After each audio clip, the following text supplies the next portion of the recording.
Hey there, it's Chad over here, and that's the way it's done. And we're going to talk about kind of the needs, the fears, and the wants right now of buyers and sellers. And right now buyers are sitting on the fence for the most part because their biggest fear is has the market stabilized? Is this really a safe time to buy? Sellers are the same. They're really concerned about the market. So if I go into just about any market and say I type in Denver home values or Denver house values, you'll see that's a huge search. But what's mainly comes up in almost any of those searches, whether it's Denver home values, Seattle home values, San Diego house values, Zillow comes up almost number one in all of those searches. And we know that our clients are going to Zillow to get the Zestimate of their home. But what a lot of our clients don't know is how inaccurate that Zestimate actually is. Now, I am a fan of advertising your listings on Zillow. Zillow does get about 4.5 million hits, a million visitors a month. So you definitely do want to advertise, on Zillow. It's a good way to get traffic. But it's also someplace where you want to educate your buyers and your sellers and your clients on how inaccurate Zillow can be. Now, Zillow lost a lawsuit back in 2009 where they actually have to disclose how inaccurate they are in any market or accurate they are in any market. But what it didn't tell them is where they actually have to disclose that information. So if you go to Zillow, it doesn't matter where you go. You can go to Zillow.com or just any page in Zillow and scroll all the way down to the very bottom.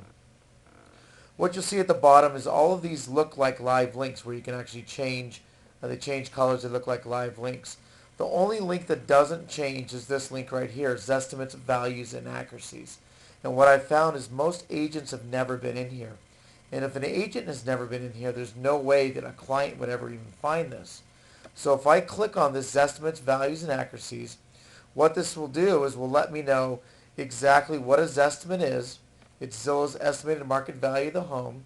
It lets me know that Zillow gets to rate themselves a 4, 3, 2, or 1 star. And then what I can do is I can go into any of the state that I live in. So we'll, for example, go into Colorado. And then I can go into the county that I live in and be able to point out exactly, say, Denver County, and be able to tell my clients, look, guys, I know you're going to Zillow to get the estimate of your home, but I just want to point out that in Denver County, for example, it's a 3-star. They have 99% of the homes on Zillow. They've given us estimate to 99% of those homes. However, only 20% of the 27% of those homes are within 5% of being accurate. Less than half are within 10% of being accurate, and just a little bit more than half are within 20% of being accurate. Listen, guys, if I'm off in this market 2 or 3% on the value of your home, that's a difference of your home successfully selling or actually sitting on the market.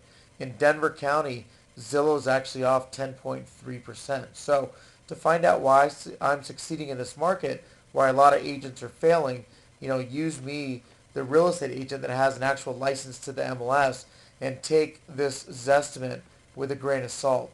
So hopefully this will help you educate your clients a little bit more as to how inaccurate that Zestimate can be. Again, if you just go to Zillow.com, scroll all the way down to the very bottom, Zestimates, Values, and Accuracies. If you have any questions, leave a comment. I'll answer those questions for you. And that's the way it's done. Zillow Zestimate.